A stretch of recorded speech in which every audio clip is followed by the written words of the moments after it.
আমি যার জীবনের আশ্চর্য কাহিনী বলবো তার নাম হচ্ছে আনন্দমোহন সেন। তাকে আমি চিনি না, চোখে দেখিও নি। খুব সম্ভব তার মৃত্যু হয়েছে আমার জন্মাবার আগেই। আপনারা জিজ্ঞাসা করতে পারেন, এমন একজন লোকের জীবন কাহিনীর সঙ্গে আমি পরিচিত হলুম কেমন করে? আগে এই জিজ্ঞাসারই জবাব দেওয়া উচিত, নইলে আপনারা হয়তো ভাবতে পারেন যে নিজের মন গড়া একটা আজগুবি উপকথা বলে আমি খামোকা আপনাদের পিলে চমকে দেবার চেষ্টা করছি। এই বিংশ শতাব্দীর বৈজ্ঞানিক জগতে আনন্দমোহনের গল্প যে বিশ্বাসযোগ্য হবে না, আমিও অস্বীকার করি না কথা। কিন্তু যে কাহিনী আমি নিজে রচনা করিনি তা সত্য বা মিথ্যা বলে একতরফা ডিক্রি জারি করবার অধিকারও আমার নেই। বিশ্বাস করা এবং না করার সম্বন্ধে আমি আপনাদের সম্পূর্ণ স্বাধীনতা দিতে রাজি আছি। শঙ্কর বসু ছিলেন অধ্যাপক এবং আমার বন্ধু। এবারের পুজোর ছুটিটা তার দেশের বাড়িতে কাটাবার জন্যে আমাকে তিনি সঙ্গে নিয়ে গেলেন। তার দেশের বাড়ি ছিল বর্ধমানের দামোদর নদের ধারে। এর আগে আর কখনো এখানে আসিনি। বৈঠকখানায় ঢুকেই একখানা বড় তৈলচিত্রের দিকে আমার দৃষ্টি আকৃষ্ট হল। চিত্রের বিষয়বস্তু এই: চারিধারে অন্ধকার, একটি তরুণী, তার ঊর্ধ্বতীত ডান হাতে সেকেলে লণ্ঠন। তরুণীর দেহের অন্যান্য অংশ অন্ধকারের ভিতরে প্রায় মিলিয়ে গেছে, কেবল ভালো করে দেখা যাচ্ছে তার মুখখানি। অপূর্ব ও জীবন্ত সৌন্দর্য ভরা সেই মুখ। পটের এক পাশে খানিক স্পষ্ট ও খানিক অস্পষ্টভাবে দেখা যাচ্ছে আর এক মূর্তি। সে যুবক এবং তার মুখে চোখে ফুটে উঠেছে বিষম বিস্ময় ও দারুণ আতঙ্ক। সুন্দরীর লণ্ঠনের আলোতে যুবক বোধহয় এমন কোনো ভয়ঙ্কর দৃশ্য দেখতে পেয়েছে, মানুষের বুকের রক্ত যাতে জমে যায় বরফের মতন। অদ্ভুত বিষয়বস্তু। তরুণী কি দেখাতে চায় এবং যুবক কেনই বা এত ভয় পেয়েছে, ছবিতে তার কোনো ইঙ্গিতই নেই। শঙ্কর হেসে বললে, হিমাংশু, এরকম রহস্যময় ছবি তুমি বোধহয় আগে কখনো দেখনি? না, ছবিতে চিত্রকর কি দেখাতে চায়? মনে হচ্ছে এখানা কাল্পনিক ছবি নয়। ছবিতে যে দৃশ্য রয়েছে এই পৃথিবীর ওপর একদিন সত্য সত্যই তার অভিনয় হয়ে গিয়েছে। তোমার অনুমান মিথ্যা নয়। ছবিখানি আঁকা হয়েছে একটি সত্য ঘটনাকে অবলম্বন করে। কি সে ঘটনা? উহ, কি ভয়ঙ্কর! এই ছবিতে ফুটেছে একটি বিয়োগান্ত নাটকের শেষ দৃশ্য। ওই যে তরুণী, ওর নাম লীলা। ওই যে যুবক, ওর নাম আনন্দমোহন সেন। কে ওরা?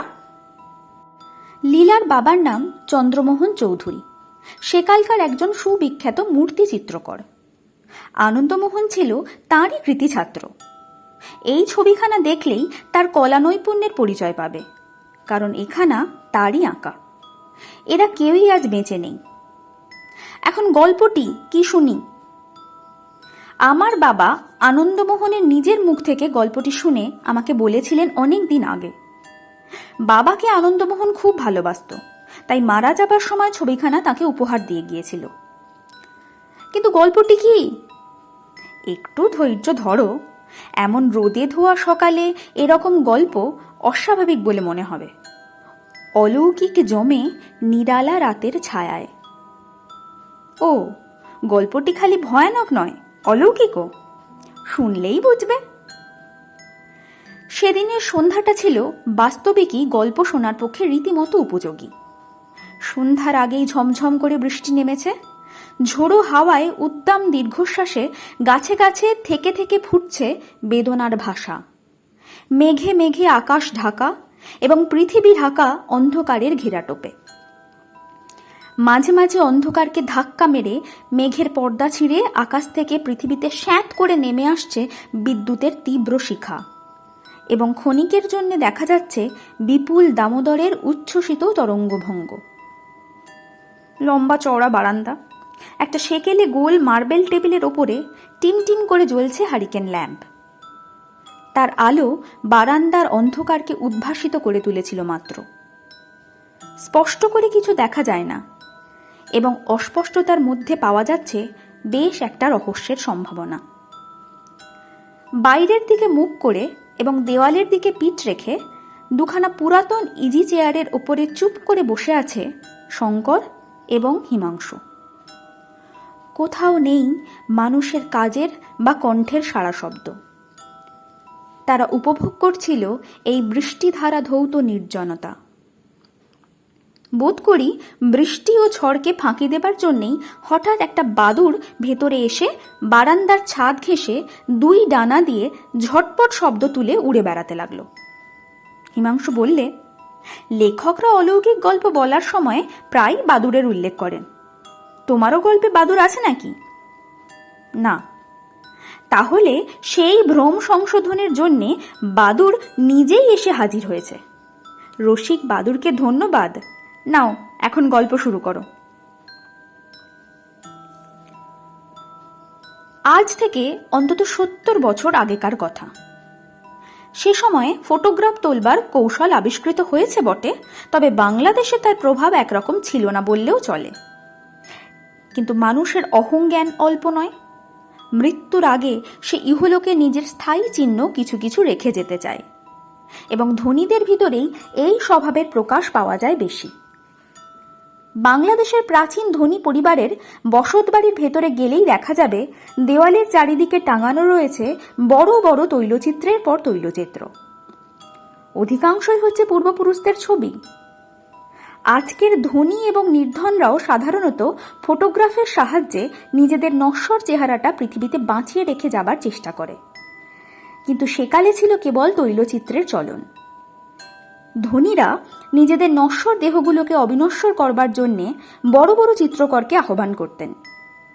সেকালকার গরিব আর সাধারণ গৃহস্থরা ইচ্ছে থাকলেও এই বিলাসিতাকে প্রশ্রয় দিতে পারত না, কারণ তৈলচিত্র আঁকতে যত টাকার দরকার তত টাকা থাকতো না তাদের পকেটে বা ট্যাঁকে।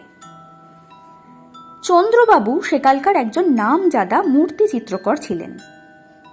শিল্পী সমাজে তাঁর ছিল ওস্তাদ বলে খ্যাতি, এবং ধনী সমাজে তাঁর ছিল অতিশয় সমাদর। নিজেদের খোলস অর্থাৎ বাইরের চেহারাটাকে অমর করবার প্রত্যাশায় সেকালকার অনেক রাজা, মহারাজা এবং জমিদার আশ্রয় গ্রহণ করতেন সাগ্রহে। চন্দ্রবাবুর ছাত্রও ছিল কয়েকজন। অবসরকালে তিনি তাদের চিত্র সম্বন্ধে শিক্ষা দিতেন, এবং ছাত্রদের মধ্যে তার সবচেয়ে প্রিয় ছিল আনন্দমোহন। আনন্দ ছিল যাকে বলে অনাথ। তার বাড়ি ঘর, আত্মীয় স্বজন কিছুই ছিল না, কিন্তু আনন্দের চিত্রাঙ্কন পটুতা ও মিষ্ট প্রকৃতি দেখে তার প্রতি আকৃষ্ট হয়েছিলেন চন্দ্রবাবু। তাকে তিনি নিজের সংসারে আশ্রয় দিয়েছিলেন বাড়ির ছেলের মতো, এবং চন্দ্রবাবুর পক্ষে আনন্দের মতো একজন বিশ্বস্ত লোকের আবশ্যক ছিল অত্যন্ত। চন্দ্রবাবু ছিলেন চিরকুমার।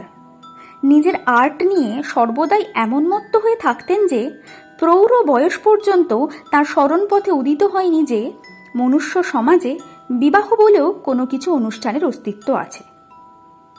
তার পরলোকগত কনিষ্ঠ ভ্রাতার একটি মেয়ে ছিল, তার নাম লীলা। গৃহস্থালীর সমস্ত কর্তব্য সেই পালন করত, আর গৃহস্থালীর বাইরেকার যা কিছু কাজ তার ভার ছিল আনন্দের ওপরে। এই দুজনের হাতে সমস্ত ছেড়ে দিয়ে চন্দ্রবাবু নিশ্চিন্ত হয়ে করতেন কলালক্ষ্মীর সেবা। কলিকাতার হট্টগোল চন্দ্রবাবুর মোটেই ভালো লাগত না, অথচ তাঁর পক্ষে কলকাতার সঙ্গে সম্পর্ক না রাখলেই নয়। তাই তিনি বাস করতেন শহরতলির এমন এক জায়গায় যেখানে শহরের কাছাকাছি থেকেও উপভোগ করা যায় পল্লী প্রকৃতির নির্জনতা। হিমাংশু, মনে রেখো, এ হচ্ছে 70 বছর আগেকার কথা। তখন কলকাতা শহরে ছিল না ইলেকট্রিক, মোটর, বাস এবং অন্যান্য আধুনিক যুগের লক্ষণ। অনেক রাস্তায় থাকতো মিটমিটে তেলের আলো, এবং অনেক রাস্তার দুধারে থাকতো নালা বা খোলা ড্রেন। খোলার ঘর এবং বস্তি দেখা যেত তখন কলকাতার যেখানে সেখানে। আজ কলকাতায় তুমি সরকারি বাগান ছাড়া ছোট বা বড় মাঠ প্রায় খুঁজেই পাবে না, কিন্তু তখনকার দিনে কলকাতার বহু স্থানেই এত মাঠ, ময়দান ও ছোটখাটো জঙ্গলের মতো জায়গা ছিল যে সেখানে গেলে শহরে বসেই দেখতে পাওয়া যেত পল্লী গ্রামের আংশিক ছবি। সে সময়ে শহরের অবস্থাই যখন ছিল এই রকম, তখন শহরতলি ছিল যে পল্লীগ্রামের মতোই, এটুকু নিশ্চয়ই আন্দাজ করা তোমার পক্ষে কঠিন হবে না। তখন টালিগঞ্জ প্রভৃতি স্থানে গেলে মনে হতো অরণ্যে এসেছি। এমনই এক জায়গাতেই ছিল চন্দ্রবাবুর বসতবাড়ি, এবং তার চিত্রশালা ছিল সেখান থেকে খানিক দূরে কলকাতার প্রান্তসীমায়। আসল গল্প শুরু করবার আগে এখানে আরেকটি কথা বলে রাখি। লীলার বয়স হয়েছিল 16-17। তখনকার দিনে এত বয়সের কুমারী কন্যার সংখ্যা ছিল খুবই অল্প, কিন্তু চন্দ্রবাবু ছিলেন ইংরেজি মেজাজের লোক। ব্রাহ্ম বা খ্রিস্টান না হলেও বিশ্বাস করতেন যে অল্প বয়সে মেয়ের বিয়ে দেওয়া উচিত নয়। কেবল পরমা সুন্দরী বললেও লীলার রূপের কথা ঠিকমতো বোঝানো যায় না। সে ছিল অদ্ভুত রূপসী। রং, গড়ন, মুখ চোখ ছিল এমন ধারা যে খুঁজলেও তার জোড়া মিলত না। তার উপরে লীলার প্রকৃতিও ছিল অতি মধুর, অতি নম্র। সুতরাং এমন একটি মেয়ের দিকে যে আনন্দ আকৃষ্ট হবে, এ খুব সহজ কথা। মনে মনে সে অদূর ভবিষ্যতে লীলাকে নিজের সহধর্মিণী রূপে কল্পনা করত। লীলাও বোধহয় এটুকু বুঝতে পারত, যদিও আনন্দ কোনোদিনই মুখে প্রকাশ করেনি আপন মনের কথা। আনন্দ ও লীলা ছিল এক জাতেরই লোক, তবু আপাতত লীলার সঙ্গে যে তার বিবাহের প্রসঙ্গ ওঠাও অসম্ভব, এ সত্য আনন্দের অজানা ছিল না। সে হচ্ছে অনাথ, পরের আশ্রয়ে বাস করে। সে লীলাকে বিয়ে করতে চাইলে চন্দ্রবাবু হয় খাপ্পা হয়ে উঠবেন, নয় হেসেই উড়িয়ে দেবেন এমন অদ্ভুত প্রস্তাব। অতএব নিজেকে যথাসম্ভব তাড়াতাড়ি তৈরি করে তোলবার চেষ্টা করছিল আনন্দ। চন্দ্রবাবু নিজেই মত প্রকাশ করেছেন তার শিক্ষা প্রায় সম্পূর্ণ হয়ে এসেছে। অল্প দিনের মধ্যেই স্বাধীনভাবে সে চিত্র ব্যবসা অবলম্বন করতে পারবে। স্বাধীন হওয়ার অর্থই হচ্ছে অর্থ উপার্জন করার ক্ষমতা। ধনী সমাজে আনন্দের যদি পসার হয়, তাহলে তার হাতে লীলাকে সমর্পণ করতে চন্দ্রবাবু নিশ্চয়ই আপত্তি হবে না। আনন্দ দিনের পর দিন গুনছিল সেই আশাতেই। মোহনপুরের মহারাজা মহেন্দ্রনারায়ণ। তখন সন্ধ্যা হয়। অন্যান্য ছাত্ররা বিদায় নিয়েছে। চিত্রশালার মধ্যে কাজ করছে আনন্দ একাকী। একখানি বড় ঘর দোতলার ওপরে। এখানে সেখানে দেওয়ালের ওপর রয়েছে অনেকগুলো ছোট বড় সম্পূর্ণ বা অসম্পূর্ণ ছবি, সবই তৈলচিত্র। তখনকার দিনে শিক্ষিত বাঙালি চিত্রকররা সাধারণত জলীয় রং বা ওয়াটার কালার ব্যবহার করতেন না। জলীয় রং ব্যবহার করত যারা, শিক্ষিতরা অবজ্ঞা করে তাদের ডাকতেন পটুয়া বলে। বাংলাদেশের আধুনিক শিক্ষিত সমাজে জলীয় রঙের প্রাধান্য স্থাপন করেন সর্বপ্রথমে শিল্পাচার্য অবনীন্দ্রনাথ। তাড়াতাড়ি স্বাধীন হবার জন্যে আনন্দমোহন পরিশ্রম করত প্রায় দিবারাত্রিব্যাপী। অন্যান্য ছাত্ররা ছুটি নিয়ে চলে গেলেও সে অনেকক্ষণ ধরে চিত্রশালায় রং আর তুলি নিয়ে নিযুক্ত থাকত। কোনো খেয়ালি ক্রেতার ফরমাসে সে আঁকছিল একখানা অদ্ভুত ছবি, নরকের দৃশ্য। যমদূতেরা জনৈক পাপীকে ধরে অগ্নিকুণ্ডের মধ্যে নিক্ষেপ করতে উদ্যত হয়েছে। পাপীর মূর্তি প্রায় সম্পূর্ণ হয়ে এসেছে, কিন্তু আনন্দ বিপদে পড়েছে যমদূতগুলোকে নিয়ে। জ্যান্ত মানুষের সঙ্গে যমদূতের পরিচয় হয় না, আনন্দও কখনো দেখেনি যমদূত। তাদের চেহারা যে ঠিক কিরকম হওয়া উচিত আনন্দ কিছুতেই তা ধারণায় আনতে পারছে না। বিলাতি ছবিতে ইম্প, ডেমন ও ডেভিল প্রভৃতিকে দেখেছে। তাদের কালো কালো প্রায় মানুষের মতন চেহারা, কিন্তু তাদের মাথায় থাকে শিং, পেছনে থাকে ল্যাজ এবং পায়ে থাকে গরু প্রভৃতির মতন খুর। কিন্তু যিনি ছবির ফরমাস দিয়েছেন তিনি হচ্ছেন নাকি পরম হিন্দু, গঙ্গা জল ছাড়া আর কোনো জল পান করেন না। আনন্দ অনায়াসেই ফিরিঙ্গি ইম্প, ডেমন ও ডেভিলের মূর্তি আঁকতে পারত, কিন্তু সেসব খ্রিস্টানি মূর্তি দেখলে হিন্দু ক্রেতার হিন্দুত্ব নিশ্চয়ই জখম হবে। আর ছবি আঁকা সম্ভবপর নয়। চিত্রশালার মধ্যে পুঞ্জীভূত হয়ে উঠবার চেষ্টা করছে সন্ধ্যার অন্ধকার। বাইরে ক্রমে ক্রমে স্তব্ধ হয়ে আসছে নাগরিক কোলাহল। তখনও তুলি হাতে করে আনন্দ দাঁড়িয়ে দাঁড়িয়ে ভাবছে, যমদূতদের, হিন্দু যমদূতদের কিরকম দেখতে? রাক্ষসের মতন, ভূত প্রেতের মতন। কিন্তু রাক্ষস আর ভূত প্রেতদেরই বা চেহারা কিরকম হওয়া উচিত, তাদেরও তো আমি চোখে দেখিনি। অনেক মাথা ঘামিয়েও কুলকিনারা না পেয়ে আনন্দ শেষটা ধৈর্য হারিয়ে বলে উঠল, নিকুচি করেছে, যমদূতেরা জাহান নামে যাক, আমি তাদের আঁকতে পারবো না। সঙ্গে সঙ্গে তার পেছন থেকে চাপা গলায় কে হেসে উঠল, হা হা হা হা হা। সচমকে আনন্দ ফিরে দেখলে ঠিক তার পেছনেই দাঁড়িয়ে রয়েছে একটা অপরিচিত মূর্তি। চিত্রশালার ভেতরে তখন ভালো করে চোখ চলে না, বেশ ঘন অন্ধকার। বাইরে শোনা গেল পেঁচার ডাক। মূর্তি স্থির চোখে তাকিয়েছিল চিত্রপটের সম্পূর্ণ যমদূতগুলোর দিকে। বিচিত্র তার চেহারা, মাথায় প্রায় 6.5 ফুট লম্বা, মস্ত একটা পাগড়ি সে এমন ভাবে পড়েছে যে মুখের আধখানা দেখাই যাচ্ছে না। পোশাকও সাধারণ লোকের বা বাঙালির মতন নয়। সাজগোজ দেখলে মনে হয় সে কোনো রাজা রাজরা, এমনকি কটিবন্ধ থেকে ঝুলছে একখানা তরবারি পর্যন্ত। সৈনিকের মতো সিধে হয়ে দাঁড়িয়ে রয়েছে মূর্তি।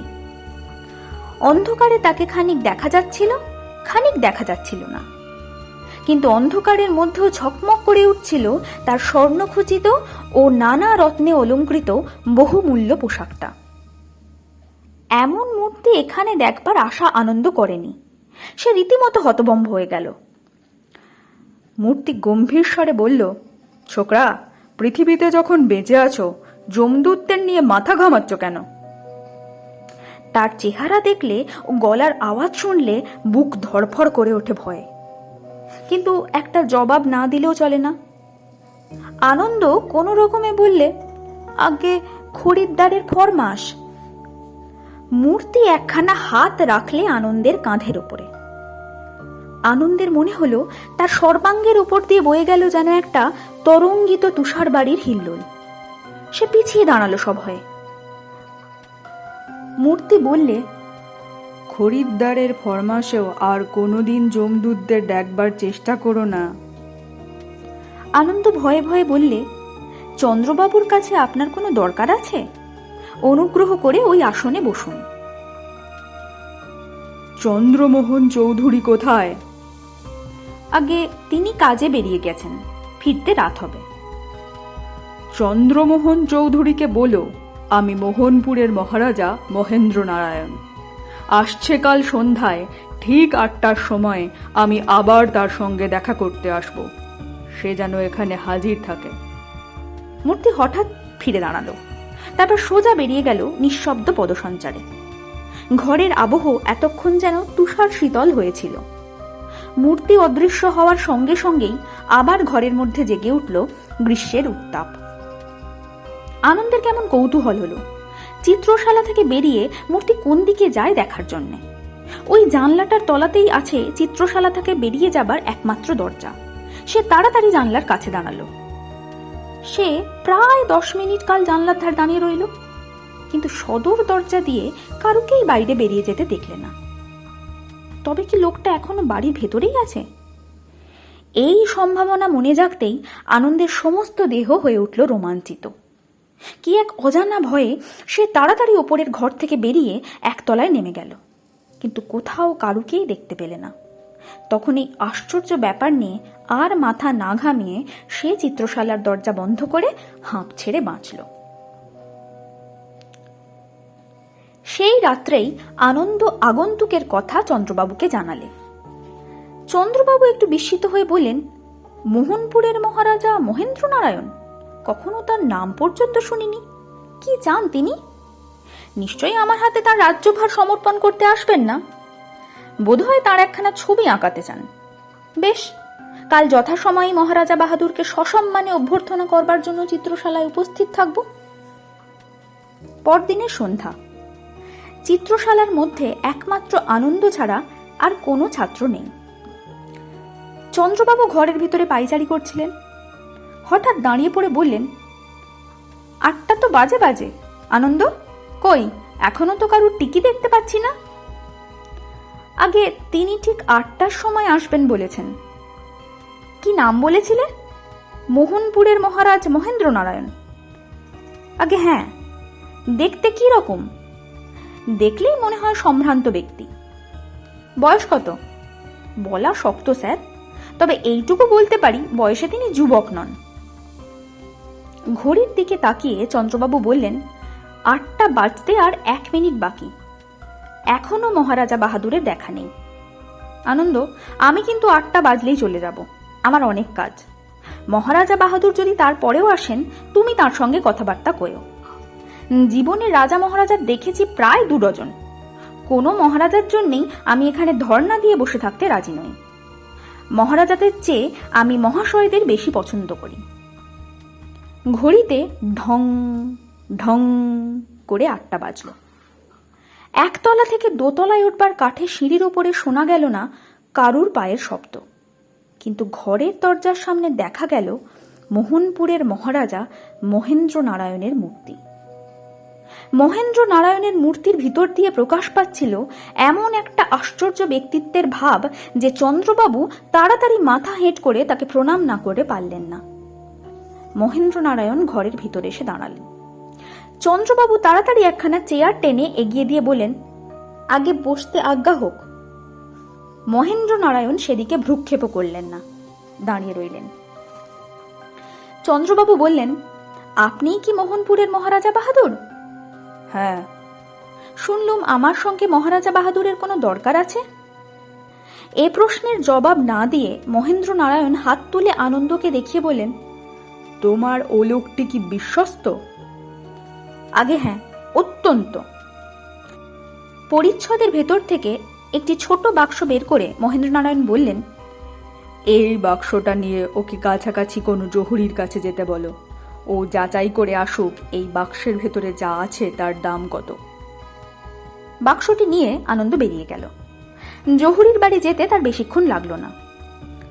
পরিচিত জহুরি। আনন্দ বললে, বাক্সটা খুলে দেখুন। বাক্সের ভিতর ছিল নানা রকম রত্নখচিত অলংকার। জহুরি সবিস্ময়ে বললেন, আনন্দবাবু, এসব জড়োয়া গয়না কার? মোহনপুরের মহারাজার। আশ্চর্য, এরকম জড়োয়া গয়না একালেও কেউ ব্যবহার করে নাকি? গয়নাগুলো কি ভালো নয়? ভালো নয় বলেন কি? এমন চমৎকার গয়না আজকাল কেউ দেখতে পায় না। এরকম গয়না চলন ছিল সেই নবাবী আমলে। ওর দাম বলতে পারেন? নিশ্চয়ই পারি। জহুরি গয়নাগুলো নিয়ে বেশ খানিকক্ষণ পরীক্ষা করার পর বললে, ভারী দামি গয়না দেখছি। কত দাম হবে? 10 লক্ষ টাকার কম নয়। শুনে আনন্দের মাথা ঘুরতে লাগলো। 10 লক্ষ টাকার ভার বহন করে এখানে এসেছে, অথচ সে কিছুই অনুভব করতে পারেনি।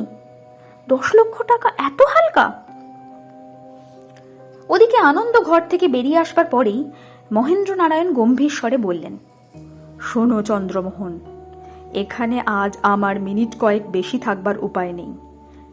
কিছুদিন আগে কলকাতার এক রঙ্গালয়ে তোমার ভ্রাতুষ্পুত্রীকে আমি দেখেছিলুম, তাকে আমি বিবাহ করতে চাই। চন্দ্রবাবু সচকিত চোখে মহারাজার মুখের পানে তাকালেন। কি বললেন বুঝতে পারলেন না। অদ্ভুত প্রস্তাব। মহারাজা অবিচলিত কণ্ঠে বললেন, তুমি অবাক হচ্ছ কেন? আমার যে ধনী পাত্র পাবার আশা তুমি করো নাকি? চন্দ্রবাবু তখনও জবাব দিতে পারলেন না। কেবল এই অদ্ভুত প্রস্তাব বা বিস্ময়ের জন্য নয়, আগন্তুককে দেখে তার বুকের ভেতরে জাগ্রত হয়েছে কেমন একটা অজ্ঞাত আতঙ্ক। সেখান থেকে তার পালিয়ে যাবার ইচ্ছা হলো, কিন্তু কেবল ভদ্রতার খাতিরেই সেই ইচ্ছা তিনি দমন করলেন। অনেক কষ্টে শেষটা তিনি বললেন, মহারাজা বাহাদুর, আপনার প্রস্তাব শুনে নিজেকে ভাগ্যবান মনে করছি, কিন্তু লীলা বালিকা নয়। তার মত না নিয়ে আপনাকে কেমন করে কথা দেব? মহারাজা বললেন, চন্দ্রমোহন, আমাকে ছলনা করবার চেষ্টা করো না। আমি জানি তুমিই লীলার একমাত্র অভিভাবক। তোমার অনুরোধ কিছুতেই সে অমান্য করবে না। মহারাজা সামনের দিকে 2 পা এগিয়ে এলেন। চন্দ্রবাবু পিছিয়ে গেলেন। তার ভয় আরো বেড়ে উঠল। এই অদ্ভুত মূর্তির কাছে একলা থাকাও যেন বিপজ্জনক। তিনি মনে মনে প্রার্থনা করলেন, হে ভগবান, আনন্দকে অবিলম্বে আমার কাছে পাঠিয়ে দাও। মহারাজা অধীর কণ্ঠে বললেন, বলো তোমার মত কি? চন্দ্রবাবু আমতা আমতা করে বললেন, কিন্তু মহারাজা, আপনার জাতি। বাধা দিয়ে মহারাজা বললেন, আমার জাতি? তুমি কি জানো না রাজা রাজরারা সব জাতেই বিবাহ করতে পারে? কিন্তু। আর কোনো কিন্তু নয়। শোনো, সেই ছোকরা বাক্স নিয়ে ফিরে এলেই শুনবে তার ভেতরে আছে লক্ষ লক্ষ টাকার জড়োয়া গয়না। এই গয়না পাবে লীলাই। তার ওপরে যৌতুক স্বরূপ আমি দেব আরো 10 লক্ষ টাকা। এরপরেও তোমার আপত্তি আছে? মহারাজা নিষ্পলক নেত্রে চন্দ্রবাবুর মুখের দিকে তাকালেন। চন্দ্রবাবুর মনে হলো সে জ্বলন্ত দৃষ্টি যেন তার সমস্ত ইচ্ছা শক্তি হরণ করে নিচ্ছে। তার মুখ দিয়ে যেন ইচ্ছার বিরুদ্ধেই বেরিয়ে গেল, আমার কোনো আপত্তি নেই। এই সময়ে গয়নার বাক্স নিয়ে ফিরে এলো আনন্দ। তাকে দেখে চন্দ্রবাবু যেন মনের ভেতরে খানিকটা জোর পেলেন। ভাবলেন, আর একটু আগে ছোকরা যদি আসতো তাহলে আমি কথা দিতুম না। আনন্দ বললে, জহুরি বললে বাক্সের ভেতরে 10 লক্ষ টাকার গয়না আছে। মহারাজা বললেন, শুনলে? চন্দ্রবাবু নিজের মনকে এই ভেবে প্রবোধ দিতে চাইলেন যে মহারাজা দেখতেও সুপুরুষ নন, বয়সেও নবীন নন, কিন্তু লীলা হবে মহারানী আর সম্পত্তিও পাবে 20 লক্ষ টাকার, তার পক্ষে যেটা কল্পনাতীত। সুতরাং এমন বিবাহে সম্মতি দিলে আমার পক্ষে বিশেষ অন্যায় হবে না। প্রকাশ্যে বললেন, কিন্তু মহারাজা, আমার একটি আর্জি আছে। বলো। বিবাহের আগে লীলার সঙ্গে আপনার পরিচয় করা উচিত। আজ আর সময় নেই। কাল ঠিক সন্ধ্যা 8টার সময় তোমার বাড়িতে আমি যাব। আমার ঠিকানা জানেন? জানি। গয়নার বাক্সটা তোমার কাছেই রেখে গেলুম। একটা রসিদ দিই। চলে যেতে যেতে মহারাজা বললেন, কোনো দরকার নেই। আমাকে ঠকাতে পারে এমন কোনো মানুষকে আমি জানি না। চন্দ্রবাবুর মনে হলো ঘরের ভেতর থেকে বেরিয়ে গেল যেন একটা অপার্থিব ছায়া। আনন্দ নিজের সন্দেহ ভঞ্জনের জন্যে আজও গিয়ে দাঁড়ালো জানলার ধারে। আজও মহারাজা বাহাদুরকে সদর দরজা দিয়ে বাইরে বেরুতে দেখলে না।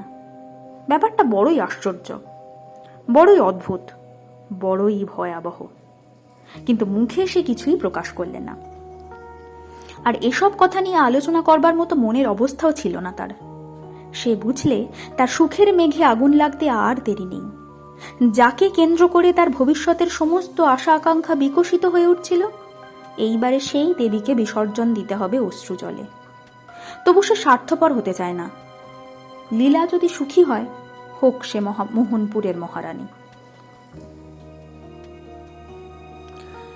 পরের দিন সন্ধ্যা 8টার কিছু আগে চন্দ্রবাবু অতিথি সৎকারের জন্য আহার্যের আয়োজন করেছিলেন প্রচুর। ডিমের পরোটা, লুচি, পোলাও, মাংস, 3 রকম মাছ, 3 রকম নিরামিষ তরকারি, রুই মাছের ডিমের চাটনি, ইলিশ মাছের ডিম ভাজা, সন্দেশ, রসগোল্লা, দই, রাবড়ি, ছানার পায়েস ইত্যাদি। লীলা নিজের হাতে সারাদিন ধরে এইসব রেঁধেছে। যদিও এখনো সে জানে না যে অতিথি আসছেন তার সঙ্গে তার ভবিষ্যতের সম্পর্ক কি। আনন্দও তার কাছে কোনো কথা ভাঙেনি। নিজের দুঃখ সে পুষে রেখেছে নিজের মনের ভেতরেই। বোধহয় তার মুখেও মনের ছায়া পড়েছিল কিছু কিছু, কারণ লীলা মাঝে মাঝে প্রশ্ন করছে, আনন্দবাবু, আপনার মুখ আজ শুকনো দেখাচ্ছে কেন? আনন্দ সহাস্যে লীলার প্রশ্ন উড়িয়ে দিয়েছে এই বলে, শরীরটা আজ তেমন ভালো নেই। বাজলো 8টা। সঙ্গে সঙ্গে বৈঠকখানার দরজার সামনে দেখা গেল মহারাজা মহেন্দ্র নারায়ণ বাহাদুরকে। চন্দ্রবাবুর বুকের কাছটা ধক করে উঠল। এমন আকস্মিকভাবে মহারাজার আবির্ভাব তিনি প্রত্যাশা করেননি। মহারাজা আত্মপ্রকাশ করলেন যেন হাওয়ার ভেতর থেকেই। যদিও এমন চিন্তা হাস্যকর, তবু এই কথাই মনে হলো চন্দ্রবাবুর। কিন্তু বিস্মিত হলো না আনন্দ। সে এইটাই আশা করছিল। মহেন্দ্র নারায়ণ দরজার কাছ থেকেই বললেন, আমার হাতে 8 ঘন্টার বেশি সময় নেই। তোমার ভ্রাতুষ্পুত্রী কোথায়?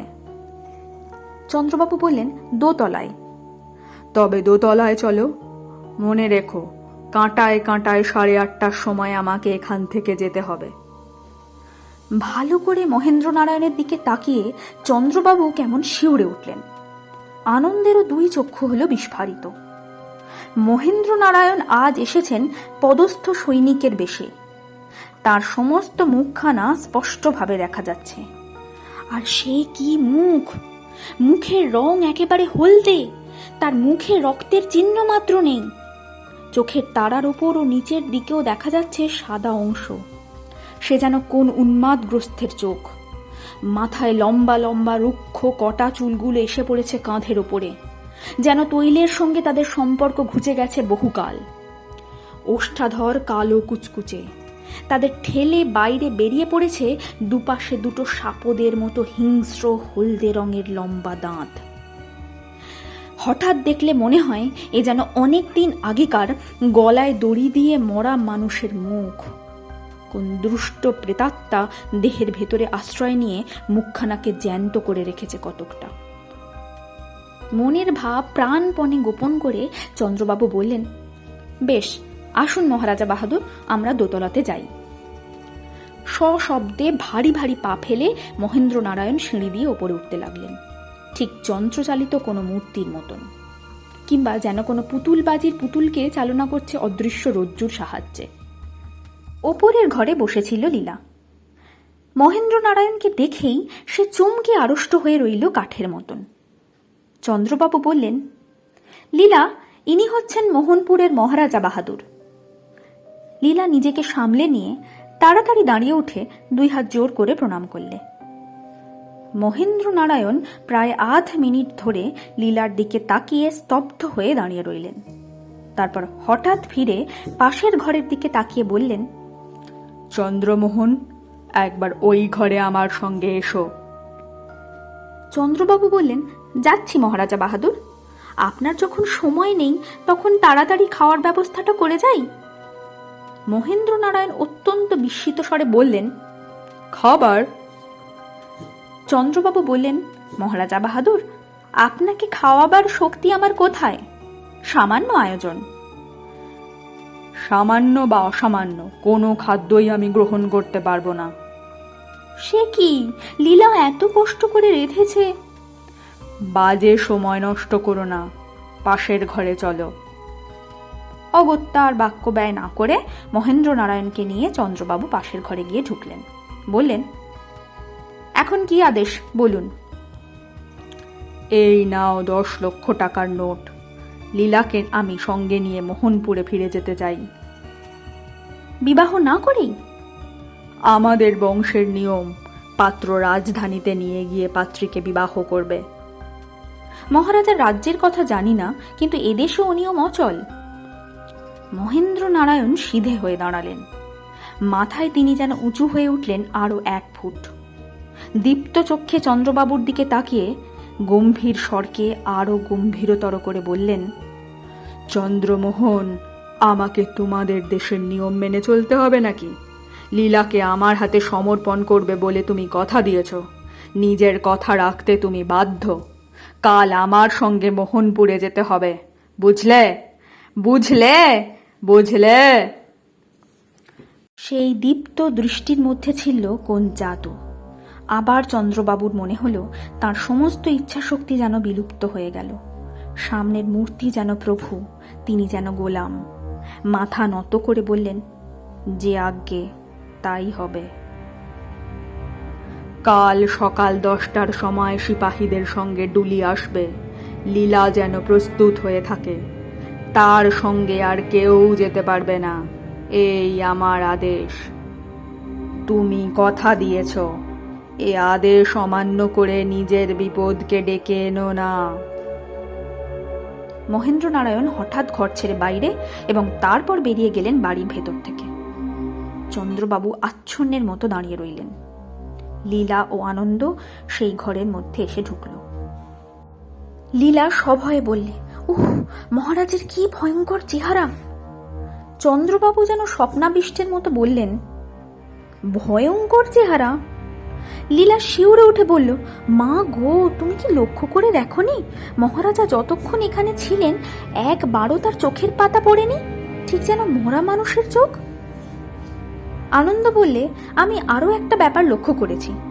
শ্বাস প্রশ্বাসের জন্য জ্যান্ত মানুষের বুক ওঠে আর নামে, কিন্তু মহারাজার বুক ছিল একেবারে স্থির, ঠিক যেন মরা মানুষের বুক। চন্দ্রবাবু বললেন, তোমরা ভুল দেখেছ, মরা মানুষ কখনো চলে ফিরে, কথা কয়? লীলা বললে, সে কথা সত্যি, কিন্তু আমি যদি একটি রাজ্য পাই তাহলেও তোমার মহারাজা বাহাদুরকে আবার চোখে দেখতে রাজি হব না। চন্দ্রবাবু শ্রান্ত স্বরে বললেন, আমি বললেও রাজি হবি না?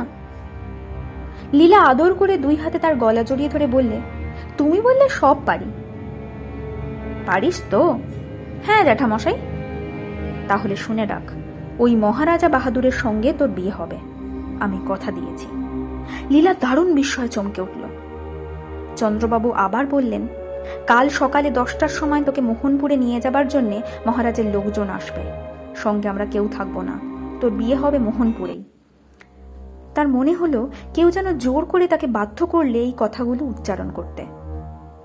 লীলা চেয়ে রইল বিস্ফারিত চক্ষে।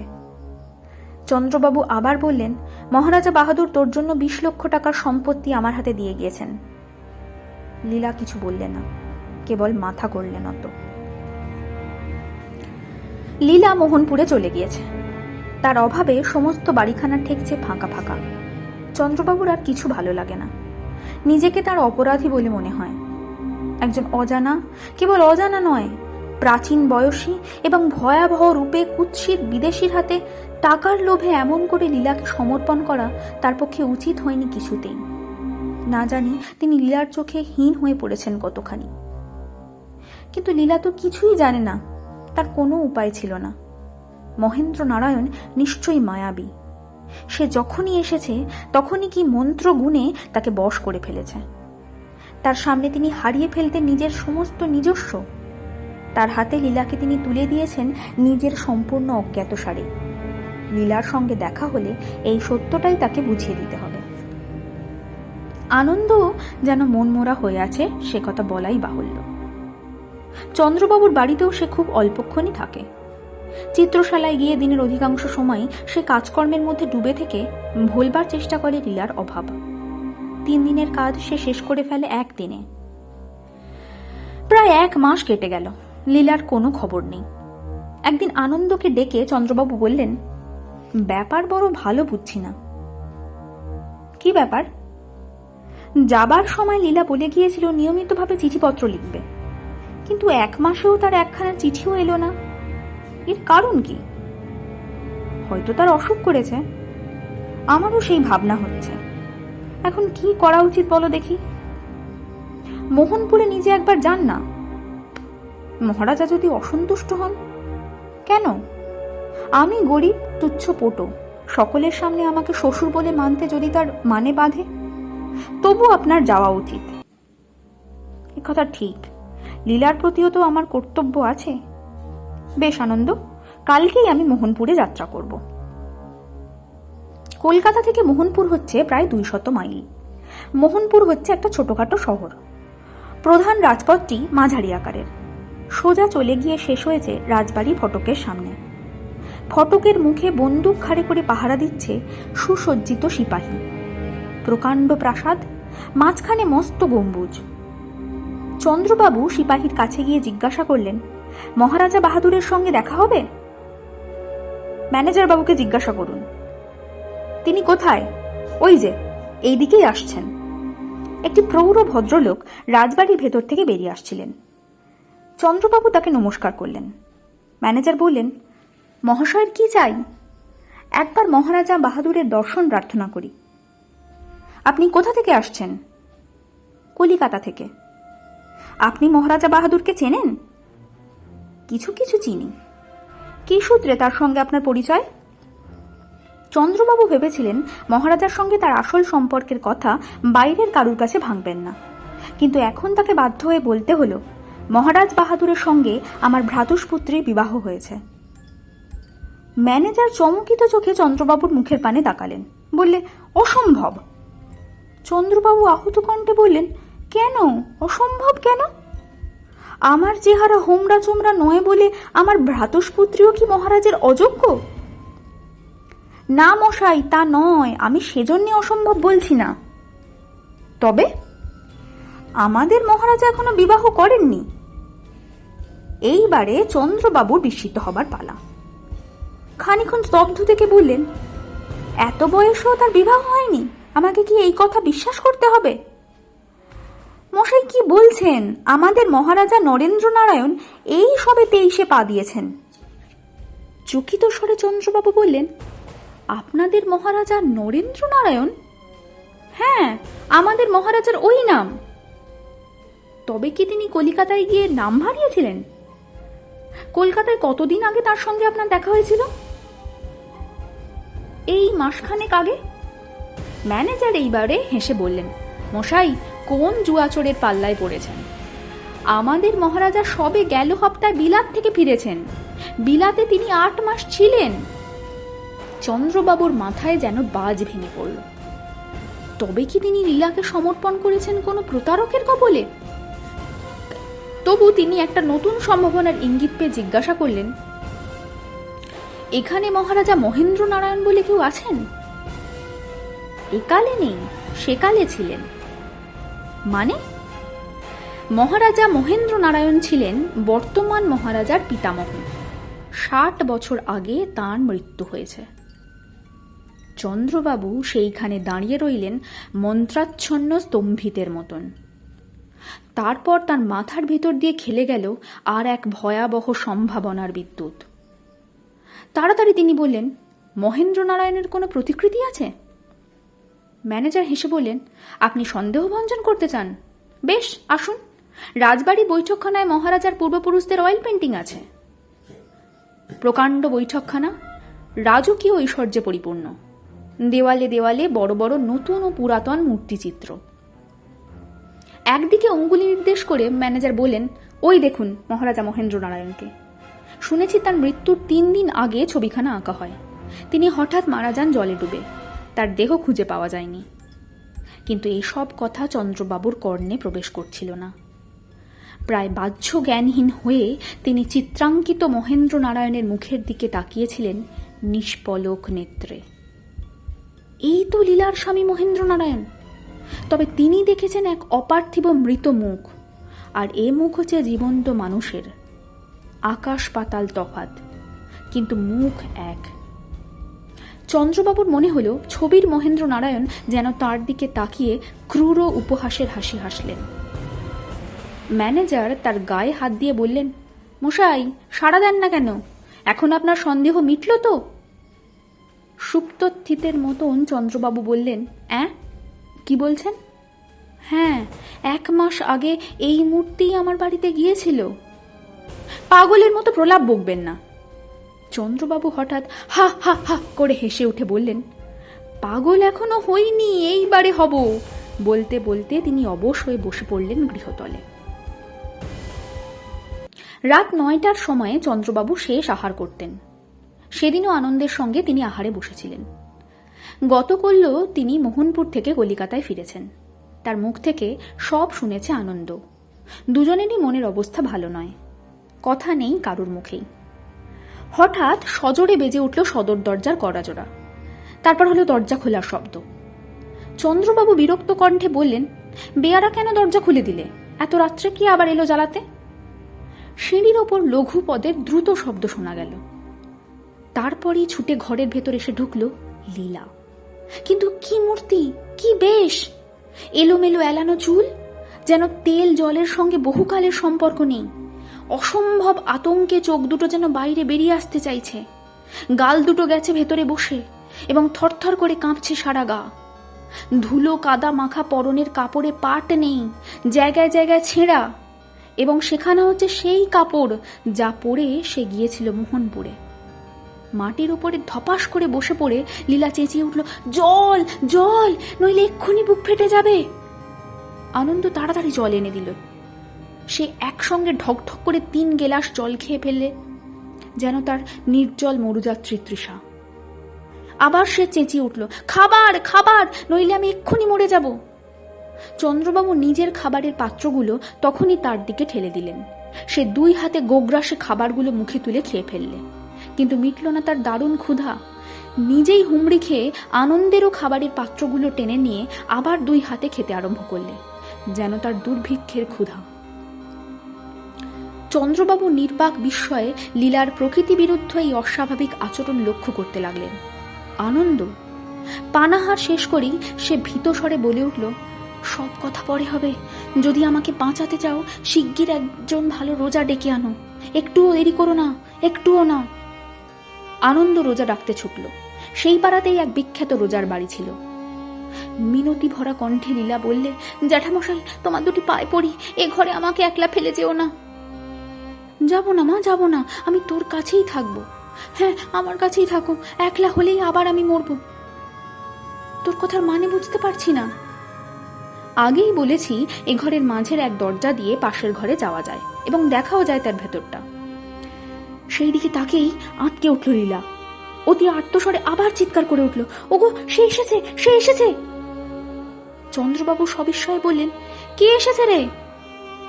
সে সে সে তার নাম নেই, তার দেহ নেই, কিন্তু আছে। জ্যাঠামশাই, জ্যাঠামশাই, তুমি কি পচা মরার দুর্গন্ধ পাচ্ছ না? চন্দ্রবাবু ভয় পেয়ে বললেন, কই, পাচ্ছি না তো। কিন্তু আমি পাচ্ছি, আমাকে সে ঠকাতে পারবে না। তুই কার কথা বলছিস? সে আমাকে আবার নিয়ে যেতে এসেছে। কোথায় সে?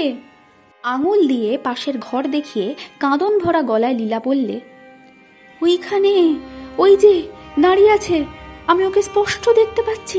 উহ! পাশের ঘরের দিকে ত্রস্ত চক্ষে তাকালেন চন্দ্রবাবু। হ্যাঁ, ওখানে সুদীর্ঘ ছায়ার মতন কি একটা দেখা যাচ্ছে বলেই তো বোধ হচ্ছে। তারপর ভালো করে দেখে বুঝলেন তার চোখের ভ্রম।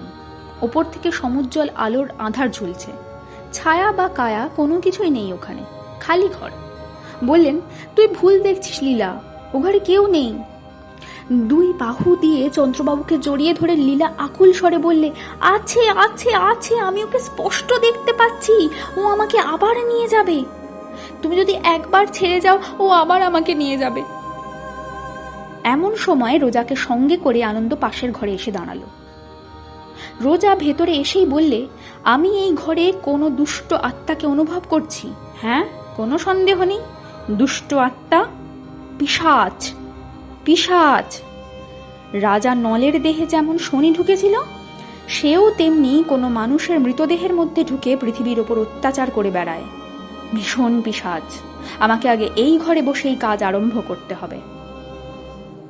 আনন্দ ভীত ও সন্দিগ্ধ নেত্রে পাশের ঘরে দাঁড়িয়ে চারিদিকে ফিরে ফিরে তাকাতে লাগলো, কিন্তু সন্দেহ করবার মতো কোনো কিছুই দেখতে পেলে না। অথচ এইটুকু অনুভব করতে পারলে ঘরের ভেতরে সে এবং রোজা ছাড়া অন্য কোনো হিংস্র ভয়ানকের অস্তিত্ব আছে। উত্তেজনার পর উত্তেজনায় চন্দ্রবাবুর দেহ ক্রমেই নেতিয়ে পড়ছিল, কিন্তু সেই অবস্থাতেই রোজার কথা শুনে রোমাঞ্চিত হয়ে উঠল তার সর্বাঙ্গ। লীলা চোখের সামনে কি দেখতে পাচ্ছিল তা সেই জানে, কিন্তু এইবারে সে দুই চক্ষু দেওয়ালে ঠেসান দিয়ে এলিয়ে পড়ল। রোজা মাটির ওপরে আসন পিঁড়ি হয়ে বসে মন্ত্র উচ্চারণ করতে উদ্যত হলো, এবং ঠিক সেই মুহূর্তেই ঘরের ভেতরে এসে ঢুকল এক প্রবল দমকা হাওয়া। সঙ্গে সঙ্গে ছাদ থেকে বিলম্বিত আলোটা হলো নির্বাপিত। রোজা চিৎকার করে বললে, আলো, আলো, শিগগির আর একটা আলো আনো। অন্ধকারে ফুটে উঠেছে দুটো মারাত্মক দীপ্ত চক্ষু। এক্ষুনি সর্বনাশের সম্ভাবনা, শিগগির আলো, আলো, আলো, আলো। চন্দ্রবাবু আত্মহারার মতো এক লাফে দাঁড়িয়ে উঠে টেবিলের ওপর থেকে আলোটা তুলে ও ঘরের দিকে ছুটে গেলেন। লীলা তীক্ষ্ণ স্বরে কেঁদে উঠে বললে, জ্যাঠামশাই, যাবেন না, যাবেন না, আমাকে একলা ফেলে যাবেন না জ্যাঠামশাই। আমি তোর সামনেই আছি মা, আলোটা ও ঘরে রেখে আবার তোর পাশে এসে বসবো। বলতে বলতে চন্দ্রবাবু পাশের ঘরে গিয়ে আলোটা মেঝের ওপরে বসিয়ে দিয়েই আবার এ ঘরে ফিরে আসবেন। এমন সময় আচম্বিতে মাঝের দরজাটা বন্ধ হয়ে গেল সশব্দে। পর মুহূর্তেই লীলার কণ্ঠে জাগলো পরিত্রাহী চিৎকারের পর চিৎকার। চন্দ্রবাবু পাগলের মতো মাঝের দরজার উপরে ঝাঁপিয়ে পড়লেন। আনন্দ ও রোজা যোগ দিলে তার সঙ্গে। ও ঘরের মধ্যে লীলার বিষম চিৎকার ও ব্যাকুল ক্রন্দন আরো বেড়ে উঠল, কিন্তু তিনজনের সমবেত শক্তিও দরজার পাল্লা দুখানেকে এক চুলো ফাঁক করতে পারলে না। তারপরেই একেবারে স্তব্ধ হয়ে গেল লীলার কণ্ঠস্বর। ও ঘরের বারান্দার দিকের একটা দরজা খোলার শব্দ হলো, এবং তারপরেই অকস্মাৎ খুলে গেল মাঝের ঘরের বন্ধ দরজাটা। যারা প্রাণপণে দরজা ঠেলছিল তারা সকলেই টাল সামলাতে না পেরে খোলা দরজার ভেতর দিয়ে ও ঘরের মেঝের ওপরে পড়ে গেল হুমড়ি খেয়ে। আলো এনে দেখা গেল ঘরের মধ্যে কেউ নেই। আনন্দ বারান্দায় যাবার খোলা দরজার দিকে ছুটে গেল বাইরে। সেদিন উঠেছিল প্রতিপদের চাঁদ, চারিদিক করছে ধপধপ। বারান্দার তলাতেই একটা ছোট্ট রাস্তা, তারপরে একটা পুষ্করিণী এবং তারপরে ভাঙা ঘাট। সেই ভাঙা ঘাটের সামনে পুষ্করিণীর খানিকটা জল ঘুরছিল চক্রের পর চক্র দিয়ে, যেন এইমাত্র সেখানে কোনো ভারী জিনিস পড়েছে কিংবা কেউ ঝাঁপ খেয়ে অতলে তলিয়ে গেছে। তারপর কেটে গিয়েছে 12 বৎসর, অর্থাৎ 1 যুগ। দেবতারা নাকি অমর, তাদের কথা বলতে পারি না, কিন্তু মানুষের পৃথিবীতে 1 যুগ বড় অল্পকালের কথা নয়। এই দেখো না, ধরতে গেলে 12 বৎসরের মধ্যেই সমস্ত পৃথিবীতে রক্তসাগরের ঢেউ খেলার জন্যে ধূমকেতুর মতো হিটলারের আবির্ভাব ও অন্তর্ধান। 12 বৎসর পরে লীলাকে না ভুললেও তার অভাব আনন্দকে আর তেমনভাবে আঘাত দেয় না। চন্দ্রবাবু পরলোকে নিজের সম্পত্তি তিনি দান করে গিয়েছেন আনন্দকে, এবং আনন্দ এখন একজন ভারত বিখ্যাত চিত্রকর। তার খ্যাতি হয়তো চন্দ্রবাবুর চেয়েও বেশি। সেদিন আনন্দ চিত্রশালায় বসে নিজের মনে কাজ করছে, এমন সময়ে একটি ভদ্রলোক এসে উপস্থিত। আনন্দ মুখ তুলে তার দিকে তাকিয়ে রইল জিজ্ঞাসু চোখে। আগন্তুক বললেন, আমি মোহনপুরের মহারাজা নরেন্দ্র নারায়ণের প্রাইভেট সেক্রেটারি। মোহনপুর? মোহনপুর? স্মৃতি বীণার একটি পুরাতন তার নূতন করে বেজে উঠল অনেক দিন পরে। কিন্তু বাইরে কোনো রকম চাঞ্চল্য প্রকাশ না করে আনন্দ জিজ্ঞাসা করলে, আমার কাছে কি দরকার? মহারাজা বাহাদুরের একখানা তৈলচিত্র আঁকবার জন্যে আপনি মোহনপুরে যেতে পারবেন, পারিশ্রমিক যা চাইবেন পাবেন। আনন্দ সম্মতি জানালে। কবে যেতে পারেন? আগামী রবিবার। যথা সময়ে আনন্দ মোহনপুরে গিয়ে হাজির হল। বৈঠকখানায় বসেছিলেন মহারাজা বাহাদুর, অতি সদালাপী লোক। তাঁর সঙ্গে কথা কইতে কইতে হঠাৎ আনন্দের দৃষ্টি পড়ল মহেন্দ্র নারায়ণের প্রকাণ্ড তৈলচিত্রের উপরে। মহারাজের কি একটা প্রশ্নের জবাব দিতে দিতে সে একেবারে থেমে গেল। বিস্ফারিত নেত্রে আড়ষ্ট হয়ে তাকিয়ে রইল ছবিখানার দিকে। তার মনে হলো ছবির মুখ যেন তাকে দেখেই নির্দয়ে ব্যঙ্গ ভরা হাসি হাসছে। মহারাজা বিস্মিত হয়ে বললেন, মনে হচ্ছে আমার পিতামহের ছবি দেখে আপনি ভয় পেয়েছেন, কেন বলুন দেখি? আনন্দ তাড়াতাড়ি আপনাকে সামলে নিলে। সন্ধ্যার পর বেরিয়ে আনন্দ বাসার দিকে ফিরে আসছে। মোহনপুর এবং তার আশেপাশে দেখবার কিছুই নেই, বন, মাঠ আর নদী ছাড়া। তখন চাঁদ উঠেছিল, খণ্ড চাঁদ। অন্ধকার একটুখানি পাতলা হয়েছিল বটে, কিন্তু ভালো করে নজর চলে না। তার উপরে আনন্দ যেখান দিয়ে আসছিল সেখানে পথের 2 ধারে দাঁড়িয়ে বড় বড় গাছের পর গাছ সৃষ্টি করেছে অন্ধ করা অন্ধকার। তফাতে দেখা যাচ্ছে একটা আলো। খানিক এগিয়ে আনন্দ দেখলে আলো হাতে করে দাঁড়িয়ে আছে একটা মূর্তি। আরও এগিয়ে বুঝলে মূর্তিটা স্ত্রীলোকের। কাছে এসে দেখলে লীলার মূর্তি। নিজের চোখকে আনন্দ বিশ্বাস করতে পারলে না, চমৎকৃত হয়ে দাঁড়িয়ে রইল, 2 চক্ষু বিস্ফারিত।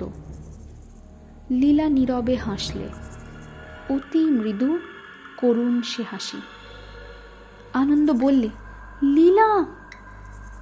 ওষ্ঠাধরে তর্জনী রেখে লীলা কথা কইতে মানা করলে আনন্দকে। তারপর ইশারা করে বললে আনন্দকে তার সঙ্গে সঙ্গে যেতে।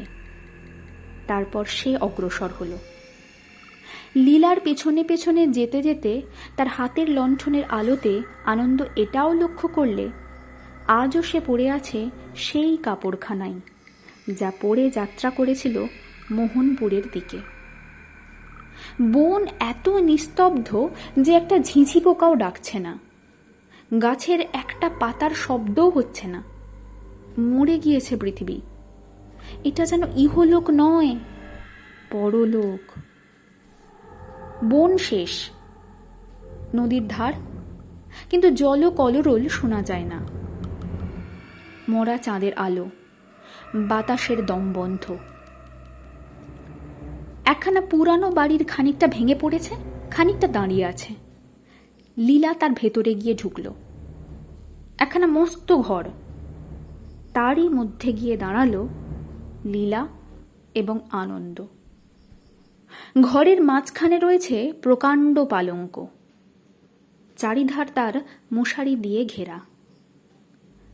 মৌন মুখে ধীর পদে এগিয়ে গিয়ে লীলা মশারির কাপড় টেনে তুললে। খাটের উপর একেবারে সিধে হয়ে বসে আছে মোহনপুরের মহারাজা মহেন্দ্র নারায়ণের বিভীষণ মূর্তি। বিকট চিৎকার করে আনন্দ মূর্ছিত হয়ে পড়ল। পরদিন প্রভাতে নদীর ধারে মোহনপুরের শ্মশানে আনন্দকে পাওয়া গেল। তখনও তার মূর্ছা ভাঙেনি। তার কাছে ছিল একটা সেকেলে লণ্ঠন।